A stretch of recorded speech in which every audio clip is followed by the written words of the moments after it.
வணக்கம், நான் mini garden Gowri. இன்றைக்கி எம்ஜி கிச்சனில் கொழுக்கட்டை செய்ய போகிறோம். இந்த கொழுக்கட்டை பார்த்திங்கன்னா 2 விதமாக செய்ய போகிறோம். இது எப்படி செய்யலான்னு பார்க்கலாம் வாங்க. ஃபஸ்ட்டு நம்ம பிடி கொழுக்கட்டைக்கு மாவு ரெடி பண்ணிக்கலாம். அதுக்கு முதல்ல ஒரு அடி கனமான பாத்திரம் வச்சுருக்கேன். ஒரு 3/4 கப்பு அளவுக்கு வெல்லம் சேர்த்துக்கலாம். கூடவே 1/2 கப்பு அளவுக்கு தண்ணி சேர்த்துக்கலாம். 1 கப்பு அளவுக்கு அரிசி மாவுக்கு 1/2 கப்பு அளவுக்கு தண்ணி கரெக்டாக இருக்கும். இப்போது வெல்லத்தை கரைச்சி எடுத்துக்கலாம். பாகெல்லாம் வரணுன்ற அவசியம் இல்லை. இப்போ பாருங்கள், நம்ம சேர்த்த வெல்லம் எல்லாமே கரைஞ்சி வெல்லம் தண்ணி நல்லா கொதிக்குது பாருங்கள். இப்போது ஸ்டவ் ஆஃப் பண்ணிடலாம். இதை இறக்கி வச்சிடலாம். நம்ம இது ஒரு பக்கம் இருக்கட்டும். அடுத்து அடுப்பில் ஒரு பேன் வச்சுருக்கேன். அதில் 1 ஸ்பூன் அளவுக்கு நெய் சேர்த்துக்கலாம். நெய் நல்லா உருகி வந்ததும் ஒரு 1/2 கப்பு அளவுக்கு தேங்காய் சேர்த்துக்கலாம். இந்த தேங்காயில் இருக்கிற ஈரத்தன்மை கொஞ்சம் போகிற அளவுக்கு லைட்டாக வதக்கிக்கலாம். தேங்காய் நல்லா பொன்னிறமாக வதங்கணுன்றது கிடையாது. லைட்டாக அந்த ஈரத்தன்மை போனால் போதும். இந்த மாதிரி லைட்டாக வதக்கிக்கோங்க. இந்த தேங்காவை நம்ம நெய்யில் வதக்கிட்டு சேர்க்கும்போது கொழுக்கட்டை பார்த்திங்கன்னா நல்ல ஒரு வாசனையாகவும் டேஸ்ட்டாகவும் இருக்கும். இப்போ பாருங்கள், தேங்காய் நல்லா வதங்கிடுச்சு. அடுத்து நம்ம கரைச்சி வச்சுருக்கிற வெல்லத்தை இதில் வடிகட்டி சேர்த்துக்கலாம். வெல்லத்தில் பார்த்திங்கன்னா மண் தூசு ஏதாவது இருந்ததுன்னா இந்த வடிகட்டில் நின்றுடும். அதுக்காக தான். இந்த வெல்லம் தண்ணி ஒரு கொதி வரட்டும். இதில் வாசனைக்கு ஒரு 1/2 ஸ்பூன் அளவுக்கு ஏலக்காய் தூள் சேர்த்துக்கலாம். இப்போ இதை ஒரு முறை நல்லா கலந்து விட்டுடலாம்.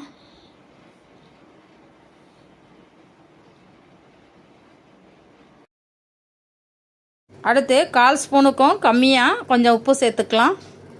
இந்த உப்பு சேர்க்கும்போது இனிப்பு கொஞ்சம் தூக்கலாக தெரியும். அதுக்காக தான். இப்போ இதெல்லாம் சேர்ந்து நல்லா கொதிக்குது. இப்போது 1 கப்பு அளவுக்கு கொழுக்கட்டை மாவு இதில் சேர்க்குறேன். இந்த கொழுக்கட்டை மாவு பார்த்திங்கன்னா நம்ம வீட்டிலையே அரைச்சது. 1 கப்பு அளவு கொழுக்கட்டை மாவு எடுத்திங்கன்னா 1/2 கப்பு அளவுக்கு தண்ணி வச்சிங்கன்னா கரெக்டாக இருக்கும். அடுத்து அடுப்பை லோ ஃப்ளேமுக்கு மாற்றிட்டு கட்டிகள் இல்லாமல் நல்லா கலந்துக்கோங்க. முதல்ல பார்க்கும்போது கொஞ்சம் தண்ணியாக இருக்கிற மாதிரி தெரியும். நீங்கள் கலந்து விட்டுக்கிட்டே இருந்தீங்கன்னா சரியான பக்குவத்துக்கு வந்துடும். இப்போ ஓரளவுக்கு மாவு கரெக்டாக வந்துடுச்சு. இப்போது ஒரு 1/2 ஸ்பூன் அளவுக்கு நெய் சேர்த்துக்கலாம். நெய் சேர்த்து ஒரு முறை நல்லா கலந்து விட்டுடலாம். நெய் சேர்க்காமல் பண்ணாலுமே கொழுக்கட்டை சூப்பராக வரும். நெய் சேர்க்கறதும் சேர்க்காதும் நம்ம விருப்பம்தான். இந்த நெய் சேர்த்து பண்ணும்போது டேஸ்ட்டு ரொம்பவே அட்டகாசமாக இருக்கும். இப்போ உங்களுக்கு பார்க்கும்போதே தெரியும் மாவு எந்த அளவுக்கு நல்லா சுருண்டு வந்திருக்கு பாருங்கள். இப்போ பாருங்கள், இந்த மாதிரி கையில் கொஞ்சம் மாவு எடுத்து உருட்டி பார்த்திங்கன்னா இந்த மாதிரி கையில் ஒட்டாமல் நல்லா உருட்டுறதுக்கு வரணும். இந்த ஸ்டேஜில் ஸ்டவ் ஆஃப் பண்ணிவிட்டு நம்ம மாவை வேற ஒரு பாத்திரத்துக்கு மாற்றி மூடி வச்சிடலாம். இப்போது நம்மளோட புடி கொழுக்கட்டை மாவு ரெடி ஆகிடுச்சு. இது கொஞ்சம் ஆறட்டும். இப்போது மாவு கை பொறுக்கிற சூடு ஆறி வந்திருக்குது. இப்போது லைட்டாக நெய் தடவிக்கிட்டு நம்ம இதை ஒரு முறை நல்லா பிசைஞ்சு எடுத்துக்கலாம். மாவு ரொம்ப ஆறிடக்கூடாது. ஓரளவுக்கு கொஞ்சம் சூடு இருக்கணும். அந்த சூடு இருக்கும்போதே இந்த மாதிரி நல்லா பிசைஞ்சுக்கோங்க.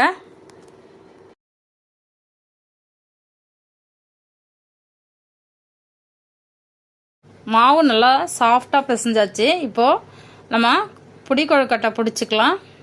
உங்களுக்கு என்ன ஷேப் வேணுமோ அந்த மாதிரி பிடிச்சிக்கோங்க.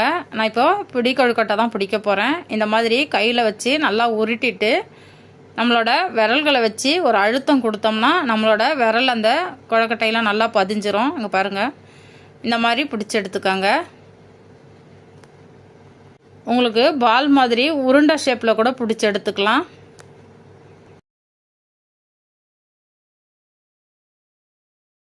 இப்போ பாருங்கள், நம்மளோட புடி கொழுக்கட்டை எல்லாமே பிடிச்சி ரெடியாக இருக்குது. இப்போ வாங்க, அடுப்பில் ஒரு இட்லி பாத்திரத்தில் தண்ணி ஊற்றி ரெடியாக கொதிச்சிட்டு இருக்குது.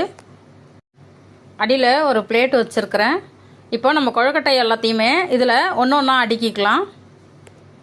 ஒன்றோடு ஒன்று ஒட்டாமல் கொஞ்சம் கேப் விட்டு விட்டு அடுக்கிக்கோங்க. இந்த கொழுக்கட்டை பார்த்திங்கன்னா வேகிறதுக்கு ரொம்ப டைம் எடுக்காது. ஒரு 10லேருந்து 15 நிமிஷத்துலேயே வெந்துடும். எல்லா கொழுக்கட்டையுமே அடுக்கியாச்சு. இப்போ மூடி போட்டு மூடிட்டு ஒரு 15 நிமிஷம் வெயிட் பண்ணலாம். இப்போ ஒரு 15 நிமிஷம் ஆயிடுச்சு. இப்போ இட்லி பாத்திரத்தை ஓப்பன் பண்ணி பார்க்கலாம். நம்மளோட கொழுக்கட்டை சூப்பராக வெந்திருக்கு பாருங்கள். பார்க்கும்போதே தெரியும் உங்களுக்கு எந்த அளவுக்கு சாஃப்டாக இருக்குன்ட்டு. இப்போ ஒரு குச்சியை வச்சு குத்தி பார்க்கலாம். சூப்பராக வெந்திருக்கு பாருங்கள். இந்த மாதிரி ஒரு தடவை செக் பண்ணிக்கோங்க. இப்போ இந்த பிளேட்டை வெளியே எடுத்து ஆறுனதுக்கப்புறம் வேற ஒரு பிளேட்டுக்கு மாற்றிக்கலாம். அடுத்து பூரணம் கொழுக்கட்டை எப்படி செய்கிறதுன்னு பார்க்கலாம். அடுப்பில் ஒரு பேன் வச்சுருக்கேன். இது நல்லா சூடாகட்டும். இந்த கொழுக்கட்டைக்கு உள்ளே வைக்கிற பூரணம் செய்கிறதுக்கு பார்த்தீங்கன்னா ஒரு 10 பாதாம் எடுத்துருக்கிறேன். 2 டேபிள் ஸ்பூன் அளவுக்கு வெள்ளை எள்ளு எடுத்துருக்கிறேன். உங்ககிட்ட கருப்பு எள்ளு வெள்ளை எள்ளு எது இருக்கோ எடுத்துக்கோங்க. பாதாம் போடணுன்றது அவசியம் கிடையாது. உங்கள்கிட்ட இருந்ததுன்னா போட்டுக்கோங்க. பாதாம் முந்திரி வேர்க்கடலை ஏதாவது ஒன்று சேர்த்து இந்த பூரணம் செய்யும்போது டேஸ்ட்டு ரொம்பவே அட்டகாசமாக இருக்கும். எதுவுமே சேர்க்காம எள்ளும் தேங்காயும் வச்சு பண்ணும்போதும் ரொம்பவே நல்லாயிருக்கும். இப்போது லோ ஃப்ளேமில் வச்சு இந்த எள்ளும் பாதாமும் வறுத்து எடுத்துக்கலாம். இப்போ எள்ளு பார்த்திங்கன்னா நல்லா கலர் சேஞ்ச் ஆகி நல்லா வறுபட்டுடுச்சு. இப்போது வேறொரு பிளேட்டுக்கு மாற்றிக்கலாம். அடுத்து எள்ளு வறுத்த அதே பேன் அடுப்பில் வச்சுருக்கேன். இதில் நம்ம 1.5 கப் அளவுக்கு தண்ணி சேர்த்துக்கலாம். இது பூர்ண கொழுக்கட்டைக்கு மேல் மாவு செய்கிறதுக்கு தண்ணி சேர்க்குறேன் நான். 1 கப் அளவு மாவுக்கு 1.5 கப் அளவு தண்ணி கரெக்டாக இருக்கும். அடுத்து இந்த மாவுக்கு தேவையான அளவுக்கு உப்பு சேர்த்துக்கலாம். கூடவே ஒரு ஸ்பூன் அளவுக்கு நெய் சேர்த்துக்கலாம். இது எல்லாமே நல்லா கரைஞ்சி நல்லா கொதிக்கணும். இப்போ ஒரு முறை நல்லா கலந்து விட்டுடலாம். இந்த தண்ணி நல்லா கொதிக்கட்டும். தண்ணி நல்லா கொதிக்க ஆரம்பிச்சிடுச்சு. இப்போது நம்ம எடுத்து வச்சுருக்கிற 1 கப் அளவு மாவை இதில் சேர்த்துக்கலாம். சேர்த்துட்டு கட்டிகள் இல்லாமல் நல்லா கலந்து விடணும். அடுப்பை லோ ஃப்ளேமுக்கு மாற்றிட்டு நல்லா கட்டிகள் இல்லாமல் கரண்டியால் நல்லா மசிச்சு விட்டு கலந்து விடுங்க. எப்போவுமே கொழுக்கட்டை செய்கிறதுக்கு காஞ்ச உதிரி மாவை விட கொஞ்சம் ஈரமான மாவு நம்ம வீட்டிலையே உடனே ரெடி பண்ண மாவுனா நமக்கு கொழுக்கட்டை வந்து ரொம்பவும் டேஸ்ட்டாகவும் இருக்கும். அதே சமயம் நல்லா சாஃப்டாகவும் இருக்கும். இப்போ நம்மளோட கொழுக்கட்டை மாவு நல்லா கெட்டியாக வந்துடுச்சு பாருங்கள். கையில் கொஞ்சம் தண்ணி தொட்டுட்டு இந்த மாதிரி எடுத்து உருண்டை பண்ணி பாருங்கள். இந்த மாதிரி பண்ணும்போது கையில் ஒட்டாமல் வந்ததுன்னா நம்மளோட மாவு சூப்பராக ரெடி ஆகிடுச்சின்னு அர்த்தம். இப்போது இதை இறக்கி நம்ம ஆற வச்சுக்கலாம். இந்த பூர்ணம் செய்கிறதுக்கு நம்ம வெல்லத்தை கரைச்சி எடுக்கணும். அதுக்கு 1/4 கப்பு அளவுக்கு வெல்லம் சேர்த்துக்கலாம். கூடவே 1/4 கப்புக்கும் கொஞ்சம் கம்மியாக தண்ணி சேர்த்துக்கலாம். தண்ணி சேர்த்துட்டு இந்த வெல்லம் கரைஞ்சால் மட்டும் போதும், பாகெல்லாம் வரணுன்றது கிடையாது. வெல்லம் நல்லா கரைஞ்சி தண்ணி கொதிக்கட்டும். இந்த வெல்லம் தண்ணி கொதிக்கிற கேப்பில் நம்ம வறுத்து வச்சுருக்கிற எள்ளும் பாதாமும் மிக்சியில் போட்டு அரைச்சி எடுத்துகிட்டு வந்துடலாம். இப்போது நம்மளோட வெல்லம்லாம் நல்லா கரைஞ்சி தண்ணி கொதிக்குது பாருங்கள். இப்போது அடுப்பை ஆஃப் பண்ணிவிட்டு இதை இறக்கி வச்சிடலாம். அடுத்து பூர்ணம் செய்கிறதுக்கு அடுப்பில் ஒரு பேன் வச்சுருக்கேன். இது நல்லா சூடாகட்டும். இதில் ஒரு 1/2 ஸ்பூன் அளவுக்கு நெய் சேர்த்துக்கலாம். நெய் நல்லா உருகி வந்ததுக்கப்புறம் 1/4 கப் அளவுக்கு தேங்காய் எடுத்து வச்சுருக்கேன். அதை இதில் சேர்த்துக்கலாம். துருவின தேங்காய் அதை சேர்த்து ஒரு முறை நல்லா கலந்து விட்டுடலாம். தேங்காய் பார்த்திங்கன்னா அதில் இருக்கிற ஈரத்தன்மை போகிற அளவுக்கு லைட்டாக வறுபட்டால் போதும், ரொம்ப வறுத்து எடுக்கணுன்றது கிடையாது. இப்போ தேங்காய் நல்லா வறுபட்டுடுச்சு. அடுத்து நம்ம கரைச்சி வச்சுருக்கிற வெல்லத்தை இதில் வடிகட்டி சேர்த்துக்கலாம். எப்போவுமே வெல்லம் தண்ணி சேர்க்கும்போது வடிகட்டிட்டு சேர்த்துக்கோங்க. அடுப்பை மீடியம் ஃப்ளேமுக்கு வச்சுக்கோங்க. இப்போ ஒரு முறை இது எல்லாத்தையும் சேர்த்து கலந்து விட்டுடலாம். அடுத்து வாசனைக்கு 1/2 ஸ்பூன் அளவுக்கு ஏலக்காய் தூள் சேர்க்கலாம். இதையும் சேர்த்து ஒரு முறை கலந்து விட்டுடலாம். அடுத்து கொஞ்சமாக உப்பு சேர்த்துக்கலாம். உப்பு சேர்த்து ஒரு முறை கலந்து விட்டுடலாம். அடுத்து நம்ம பாதாமும் எள்ளும் வறுத்து அரைச்சி வச்சுருக்கோம். அதை இதில் சேர்த்துக்கலாம். இந்த மாதிரி கொஞ்சம் கொரகொரப்பாக அரைச்சிக்கோங்க. இதை சேர்த்துட்டு நல்லா கலந்து விட்டுக்கோங்க. நீங்கள் இந்த பொடி சேர்க்கும்போது பாதாம் முந்திரி எதுவுமே சேர்க்கலைன்னா எள்ளு கூட கொஞ்சம் சேர்த்துக்கோங்க. அப்போ கரெக்டாக இருக்கும்.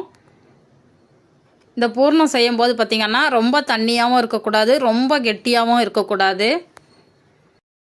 அடுப்பை லோ ஃப்ளேமில் வச்சுட்டு ஒரு 2லேருந்து 3 நிமிஷம் கலந்து விட்டிங்கனாலே ஓரளவுக்கு நல்லா கெட்டிப்பட்டு வந்துடும். இப்போ உங்களுக்கு பார்த்தாலே தெரியும், பூர்ணம் நல்லா ரெடி ஆகிடுச்சு பாருங்கள், நல்லா கெட்டியாக இருக்குது பாருங்கள். இப்போது கரண்டியில் எடுத்து இப்படி பார்த்தோம்னா விழணும், அது அப்படியே கரண்டியிலே ஒட்டிக்கிட்டு இருக்கக்கூடாது, இந்த மாதிரி சரிஞ்சு விழணும். இந்த பதம் இருந்தால் கரெக்டாக இருக்கும். இதை விட நீங்கள் கெட்டியாக பண்ணிட்டீங்கன்னா அப்படியே இறுகிடும். கொழுக்கட்டையில் வச்சு செஞ்சதுக்கப்புறம் கூட அப்படியே இறுக்கமாயிடும். பூர்ணமும் ரெடி ஆகிடுச்சு. வேறொரு பிளேட்டுக்கு மாற்றி வச்சுருக்கேன். பூர்ணம் நல்லா ஆறிடுச்சு. இப்போது கை வச்சு கலந்து காமிக்கிற பாருங்கள் எந்த அளவுக்கு சாஃப்டாக இருக்குது பாருங்கள். இப்போது இந்த பூர்ணத்தை பார்த்திங்கன்னா நம்ம சின்ன சின்ன உருண்டைகளாக பிரித்து எடுத்துக்கலாம். பூரண கொழுக்கட்டை செய்யும்போது இந்த மாதிரி தனித்தனியாக பிரித்து வச்சிட்டிங்கன்னா நமக்கு மாவும் வேஸ்ட் ஆகாது, பூர்ணமும் வேஸ்ட் ஆகாது. எத்தனை உருண்டைகள் பூர்ணம் இருக்கோ அதே அளவுக்கு அரிசி மாவையும் பிரித்து எடுத்துக்கிட்டிங்கன்னா நமக்கு செய்யறதுக்கு சௌகரியமாக இருக்கும். நம்ம செஞ்ச பூர்ணம் எல்லாமே உருண்டைகளாக உருட்டி எடுத்தாச்சு. இதில் பார்த்திங்கன்னா 12 உருண்டைகள் வந்திருக்கு. அடுத்து நம்மளோட கொழுக்கட்டை மாவு ரெடியாக இருக்குது. ஆறி கொஞ்சம் வெதுவெதுப்பான பதத்தில் இருக்குது. இப்போ கைகளால் நல்லா இந்த மாதிரி கலந்து விட்டுக்கலாம். ஒட்டுறா மாதிரி இருந்துச்சுன்னா லைட்டாக நெய்யாவது எண்ணெயாவது தடவிக்கங்க, அப்போ கரெக்டாக இருக்கும்.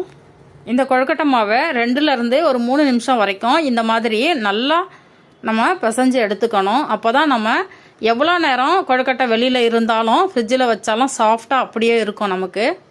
இங்கே பாருங்கள், மாவு நல்லா பிசைஞ்சதுக்கப்புறம் தொட்டு காமிக்கிறேன் பாருங்கள் எந்த அளவுக்கு சாஃப்டாக இருக்குது பாருங்கள். இப்போ மாவும் ரெடி ஆகிடுச்சு, பூர்ணமும் ரெடி ஆகிடுச்சு. கொழுக்கட்டை செய்ய ஆரம்பிச்சிடலாம்.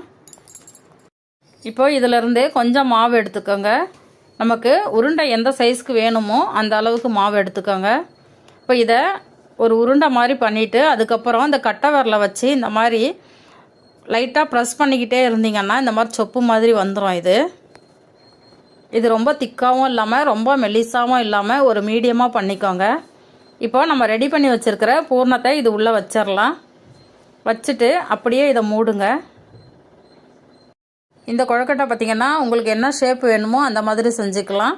இங்கே பார்த்திங்கன்னா நான் மோதகம் மாதிரி செய்ய போகிறேன். இங்கே பாருங்கள், இந்த மாதிரி லைட்டாக ப்ரெஸ் பண்ணிக்கிட்டே வாங்க.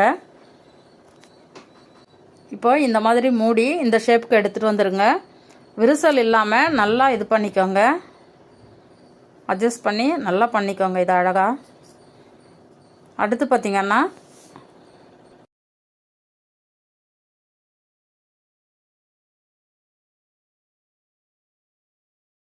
இப்போது இந்த மாதிரி பண்ணதுக்கப்புறம் பார்த்திங்கன்னா இந்த மாதிரி ஒரு ஸ்பூன் வச்சு இந்த மாதிரி லைட்டாக இப்படி கட் பண்ணி விடுங்க.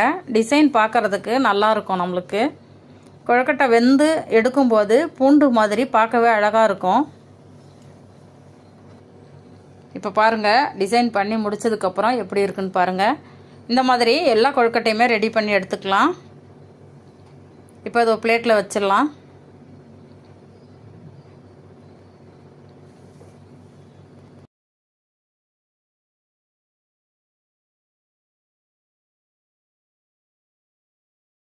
கொழுக்கட்டை எல்லாமே ரெடி பண்ணியாச்சு. இப்போ இட்லி பாத்திரத்தில் தண்ணி வச்சுருக்கேன். தண்ணி நல்லா கொதிச்சுக்கிட்டு இருக்குது. இப்போது நம்ம செஞ்சு வச்சுருக்க கொழுக்கட்டை எல்லாமே இதில் வச்சுக்கலாம்.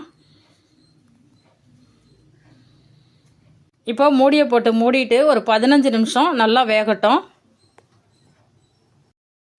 இப்போ சரியாக 15 நிமிஷம் ஆயிடுச்சு. இப்போ ஓப்பன் பண்ணி பார்க்கலாம். இங்கே பாருங்கள், நம்மளோட கொழுக்கட்டை சூப்பராக வெந்திருக்கு பாருங்கள். இப்போ ஒரு குச்சியை வச்சு செக் பண்ணிக்கோங்க. இந்த குச்சியில் ஒட்டாமல் வந்ததுன்னா வெந்துருச்சுன்னு அர்த்தம். இப்போது நம்மளோட கொழுக்கட்டை சூப்பராக வெந்துடுச்சு. இதை வேறொரு பிளேட்டுக்கு மாற்றிக்கலாம். இப்போ பாருங்கள், நம்மளோட புடி கொழுக்கட்டையும் பூரண கொழுக்கட்டையும் சூப்பராக ரெடி ஆகிடுச்சு.